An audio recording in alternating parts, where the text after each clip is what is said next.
નમસ્કાર મિત્રો, હું જામનગરની બાજુમાં લાલપુર ગામ છે ત્યાં આગળ આવી ગયો છું. 5 માસૂમ બાળકો છે, તમે જોઈ રહ્યા છો. 5 દીકરીઓ છે અને 4 દીકરી છે, એક દીકરો છે. મા બાપ વિનાના છે અને દેવી પૂજક સમાજના છે.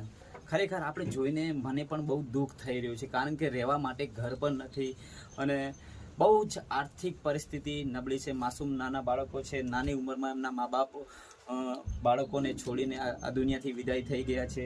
શું નામ છે બેટા તારું?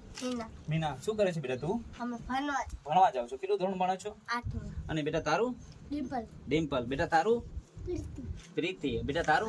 અંજલિ. બેટા તારું? શિવમ. તો શિવમ દીકરો છે અને 4 દીકરીઓ છે. મા બાપ વિનાના છે.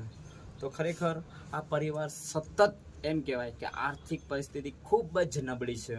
મા બાપ નથી, બધી જવાબદારીઓ, અને અત્યારના સમયમાં આપણે જોઈએ છીએ દુનિયામાં ત્યારે બહુ